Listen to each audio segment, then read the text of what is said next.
hopefully the nerves aren't too bad for young Jack.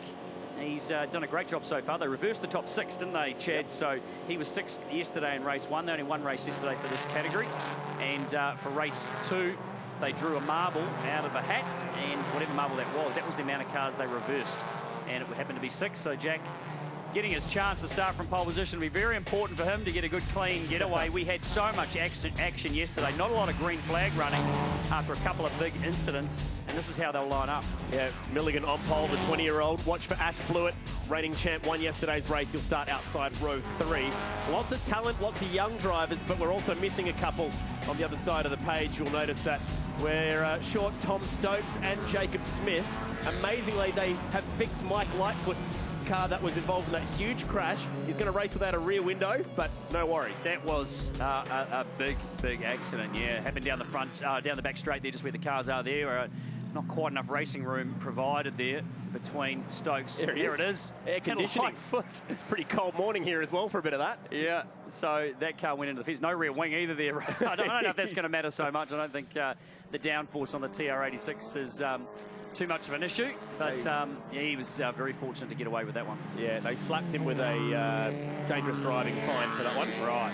So it was a tough one, really. I wasn't so sure that he knew that Stokes was actually there, but anyway, they've reviewed it, looked at it, and Lightfoot did move over to the right-hand side. So this is a slick tyre. It's a cold morning, yes, and it's patchy off that racing line right now. I just went and did a couple of laps out there with a lucky winner from the grandstand in the Lexus RCF, and yes, there's I think it's dried since then, but it was fairly sketchy, that's for sure. And that was on a very good road tyre with grooves on it. Look at that right there in between 10 and 11. Just where you start to change direction, get a bit of moisture on the tyre, on the slick tyre, on the Michelin, and then change direction for a very fast run up over the hill. So a lot of temperature as they try to get the tyres in. That's going to dry it really quick, so not going to be too much of an issue. But all these guys will need to be warming as much as they can the surface of the slick. And a bit different, as we spoke yesterday, as Milligan just runs down the inside there to try and keep the water. He's probably not in the best spot starting from the inside, but we discussed yesterday, these guys run on a slick tyre, then they have a specific wet tyre as well if the conditions go that way, unlike Australia where they run on a dot-rated tyre that covers off both conditions. So quite different. And young Will Brown has been coming to grips with that, making his debut in the New Zealand Championship this weekend. First race of the morning, it's a 20-year-old alongside a 21-year-old in the front row. Lots of youth on show here as the lights come on, F1 style. 5 lights, and the lights out. Will Brown, the Aussie, grabbing some gears.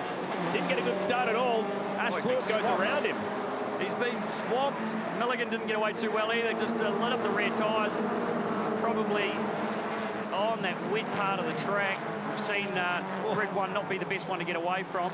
Bit of action there. Lightfoot, he's back into it straight away. Just remember, he hasn't got that rear spoiler. And he's going to get away with this. Just. Oh, that was close. He's still spinning. Oh, He'll gather this up by the time the supercars start. Reid Harker, he's got a great lead. Got away beautifully from Grid 2. Here comes Blewett, showing his skill and experience there. Milligan's going to hold on, though. He's going to make Blewett work for this. Is he going to get pushed on the outside? He's still got the inside now as they head to the hairpin through 7, which is slippery. Whoa. Very slippery. Milligan's still not giving up. Good on him, fighting all the way. He's going to go around the outside here. It will give him the line on the exit. But will he be able to hold? I think he will. Oh, you can't go too wide through here yet. It's too wet. It's too wet on the outside. Scott. Oh, he's going to carry it all the way through. Man, that was brave. Good racing. And Brown looks on. Will Brown looking on. He didn't get the best run now. He's in a Cairvan sandwich. He is. He's got both of them either side of him, and he backs out of it. Lets one go through. Oh, that was Yardley on the inside. And Milligan holds on to that spot ahead of both of them, but Yardley got ahead of Will Brown. Hasn't worked out for Brown because he spent all day behind Yardley yesterday. Started ahead of him in this race, but he's fallen behind both him and Blewett as Reid Harker leads the first lap. But Blewett's chasing him down, and it's Scott, Milligan, Yardley, Brown, the top 5. And here's poor old Mike Lightfoot. Whee! Well, that's a cold tyre situation there, no doubt. And he just locked up the rears a little bit as he turned in from probably offline, really, very, very wide. So on the cold part of the racetrack, no grip out there, cold tyres, all the things you need just to... This will be that replay down the front straight of the 3-wide action. What a move this was from Yardley. Yeah, well, he got a great... You see how early he was on the throttle, and Will Brown was compromised somewhat. He didn't get the best run. Look at this. It's enough to make Murph giggle. And there's the teammates. Milligan doing a good job. He stayed on the outside. This is in-car now. Oh. With Brown. This is with Brown, yeah. Yeah, so he was compromised there. Didn't use all the road. Again... Good awareness to know that there was a driver coming on the right side there. Yeah. See it in the good mirrors. racing room. Where do I go? Where do I go? Where do I go? Oh. Have it. Yep, slot in behind. A little bit of curve there on the inside. You can hear the Vallelunga curving rattle the suspension on the TR86. Back onto the back straight now. And Michael Scott leading this pack. Blewett's just up ahead. Just set the fastest lap of the race, which was considerably faster than everybody else. Which is not unexpected, I should say. Brown down the box, up over the curb, smacking it. We've got a fight on our hands behind. I think that's John Penny, is it? Yeah, he's fighting with Lockwood, former RX-7 driver. Here they are. Yardley looking at teammate Milligan, who's doing a great job. Been going on about Will Brown's hands on that steering wheel since practice. It's just got me. I don't understand the shuffle that he's got going on. But I asked him about it this morning. I said, Murph picked up that you move your hands around on the wheel. He said, do I? Oh, no. Oh, not the right answer, Will. All right. Well, he said he used to do it all the time in karting. Really? Yeah. That's even got me more surprised. Okay. Go have a chat to him. Oh, someone needs to. He's already very, very fast, but maybe he'll be faster. Blewett putting massive, massive pressure on Reid Harker. There goes Will. Fast Great hands. move. Through he goes. Great move. They'll be side by side now, all the way down the back straight. Young, quick hand Will call him. Yeah, he's side by side still here. Yeah, we have a little aero effect here, a little bit of drag coming off the front of these cars, one and then the other. Nice. We saw Yardley get a bit of a run, and then it was Brown that benefited. He's gone in deep, very deep. He's got him. He's cleared him in the lighting plus 86. Good move. Good racing. And that little dice has allowed Penny and Lockwood to close in on behind as well. So that gap's really come down. Reid Harker's doing a good job here. He knows exactly who's behind him. You see that number one in the mirrors. You feel the pressure, but he's hanging on to the race lead. Yeah, this is going to be a great experience for him, isn't it? Having the champ all over him. Up over the hill now, turn 11. Flat on the gas, using every bit of road. Yardley, he'll be wanting to get that spot back.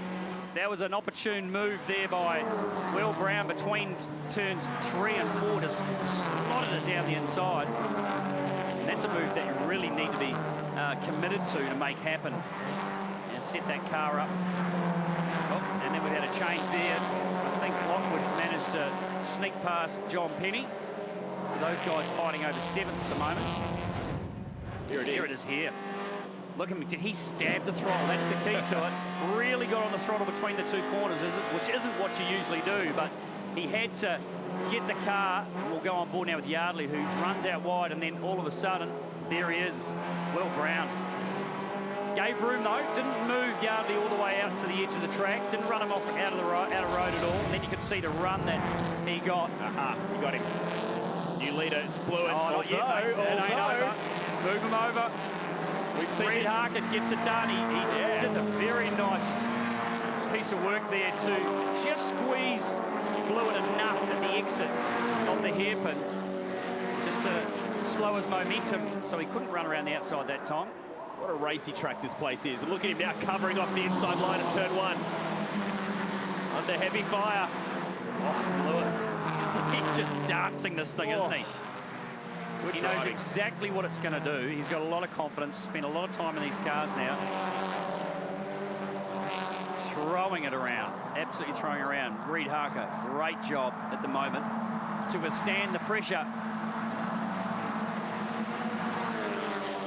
As they head line of stern Oh, someone's in the fence. Miles Cockram in the Euro mark entry. Bounced off. Doesn't look too bad. Doesn't look too bad. So hopefully that won't bring out a safety car. We'd like to see this one go green. Oh, it's a great battle. The young 21-year-old from Auckland is hanging on at the moment. Harker. Good name for a Kiwi racer, that. Absolutely. Spelled differently, of course. Still under fire from Blewett. Now, this is what happened to Cockram in the 11. Oh, just right up on the curb, yeah. Carried a little bit too much speed. And it does make the fence reasonably hard. Grab a gear and get out of there, I reckon. Yep, let's hope so. We'll crank it back into life. Off he goes. So a bit of a rearranged rear end. The bumper actually coming off that one. Oh, no. In a fairly serious way. Hopefully that's not going to bounce back out onto the track. It's back on board with Brown through one. Look at the wheel work. Dancing through. He finds a gear there somewhere. There he moves his hand up. He grabs the bottom of the wheel. He tried it. He didn't quite arrive at turn 2 as good as he needed to, though, to try and get that done that time. So Brown up behind Milligan. These two in the last lap were less than 100th of a second apart. Brown has the fastest lap of the race at the moment. As he was chasing down Milligan. This battle's still going on too, which has been a fantastic fight. And the three behind, third, fourth, and fifth, not losing a lot of ground. Reed doing well again with still a few laps remaining. Here it is. Oh, it's hanging on by a thread. I think it's about to come off. It's about to. No. Yes. Oh. That's amazing. Some good, very strong electrical wiring there. Here we go. Whoa, oh, no, there it is. That's not the spot you want that bumper sitting. Oh, they all avoid it. Or do they, or do they, or do they? Oh. Wow. Good heads-up driving. Hopefully the boys have been told on the radio. Oh, I think they'll know now. Now they do. Yeah. Still Harker holds that. Oh, wide. Very, very wide, Michael Scott there.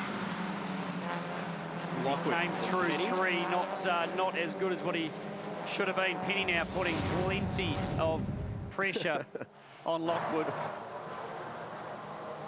It's grown a tail. The pass department for the TR86 Championship have been very busy this weekend. They have. It's been very busy. A few big ones. Amazingly, only 2 cars out for the weekend after yesterday's carnage. The team's doing a great job to fix them up. Harker has to go defensive here. Doing a great job putting that number 4 where he needs to. I think he's sort of worked out where Blewett's got that little bit extra pace, and he's just delivering his car into a position which isn't compromising him too much on the exit. You could see there he was a little bit more narrow, but he still got off the turn really good, and Blewett couldn't do anything about that. So it's good heads-up driving at the moment. There's the bumper. She's still there. And he's being very sporting by getting out of the way of that bumper nice and early so that everyone else can see behind him too. That'd be a rude move to just dart out at the last second. Oh. Brown's good through there, isn't he? Dancing his way through turn 1. Good exit by Harker again, onto the back straight. Not really giving Blewett anything. It's key to make sure that he's clean through 2 and 3 to set that run up. Give himself every chance. Blewett's going to look. Oh, he's sharp under brakes as well. And he's got a nice clean line through this section. Blewett, very racy, but unable to position. He needs to be able to get that couple of Ks an hour faster out of turn 6, which he's not able to do. Harker continues to position that car really nicely. The battle for third, Michael Scott, Milligan, managing to stay there after getting hustled a little bit at the start of that one, didn't he? Lost the run to turn 1. Jack Milligan off pole after starting probably from the wet side of the grid. And then he got shuffled pretty quickly a couple of spots as he was trying to get his rhythm. Here they go, one each side. No, yes. You can't do that. Yes, he can. Hang in there, Now they're going to go side. Come on, stay there, Reed. Oh, he does too. Oh, Blewett. Hang on to it, son. Oh, yes. That is excellent. Having a crack And he might just get gobbled up here because the rest have caught him with a lot of momentum. You've got to say, Reid Harker, legend. That was fantastic. Now, that's been a big moment there. We've taken out the sign, but McConkey's managed to keep the engine rolling, thankfully. Should be able to get out of Dodge in that very cool World Rally spec Castrol livery. It so looks like the Celica, doesn't it? Yeah, brilliant. Great job. Here's the replay. Oh, no, this is the replay of... Oh, he's very That's what happens wide. when you try the high line and don't get it right. Oh, man. Whammo. And who was that? Trying to... McDonald, I think that was. Yeah, avoiding. He had to avoid 3 or 4 times there, didn't he? But this is the replay. See, that could be the moment. I mean, Blewett decided to go to the outside. Harker went the inside. That might have been just enough of momentum, being that you're so limited here in these cars. And Blewett's gone, nah, I'm having a crack. And you would have thought Reid was going to give up and just go, you've got me. But he didn't. They gave each other room. Oh, that is cool. Brilliant. Little tiny touch. Runs it wide. Rally spec. Love the car control. Wow. Brilliant piece of action there by the TR86 guys. The underside of the TR86 being shown. That's just 2 guys fighting for the win in front of a big crowd at Pukekohe. And if nothing else, Ash Blewett can go home today and say... I think he'll give that a clap. Yeah. I think he'll give that a little clap and go, mate, well done. And they will get out of this car just absolutely pumped after that exchange. He gets to watch his back and go, yeah, Greg Murphy called me a legend. That's pretty cool. Now, Milligan's made a little error there on the curb, and he's left himself vulnerable, but no one seems to be able to pounce from it. So again, Milligan got the big one there. So Will Brown very early to get back on the gas, had the better line, but it's been costly because he's had to back out of it. Blewett's not out of this yet. He's put a big 2 sectors in here to try and catch Reid Harker. This is not over by any stretch. There goes that bumper again. Final lap of what has been a ripping 86 race. Oh, it's not over. Look at Blewett. He is going to have one more crack, or maybe 2 or 3, I don't know. But at the moment, all Reid has to do is just keep his eyes absolutely forward and do exactly what he's been doing. And this will be a brilliant win. Will he go defensive down at turn 5? Does he need to? Maybe not. I think he just needs to do what he's been doing. Yep. Hit that brake marker exactly the same. Oh, he's worried, yeah. Well, he's a little bit defensive. Now, will this give Ash the chance to set up? It does. Now he's going to have to be defensive to the hairpin. So Blewett would have got off there a couple of Ks quicker. You can see how close he is. But he's been doing it just right down here as Reid. And he's been getting off the hairpin not too bad. Blewett will get a better run, but it's not going to be enough. He goes, he covers. The last chance is right here for Blewett. Oh. And there's no room to go around the outside. Reid Harker leaves nothing on the table. And that has been a brilliant drive. That was a great way to kick off the racing action at Pukekohe. Reid Harker, take a bow, and Ash Blewett did not leave anything to question there. Tried every single opportunity he had. Around the outside, a couple of times up the inside, but that was just cool racing. Very impressed with how these two went. And the little 86 proving what a great race car it can be, and the quality of racing on show there. Milligan did a good job to run with some pretty big names there too. Yeah, that was great. Obviously that start was the key to it all. He would have learned a lot. Will Brown behind him the whole way through that race, putting on massive pressure. Brian Yardley in there as well. Lockwood, Drew Ridge, John Penny falling back a spot there. Wasn't able to get in the action as much as he would have liked. And there's Adam Ransley. McConkey was in the action again, as was Lightfoot and Cockram.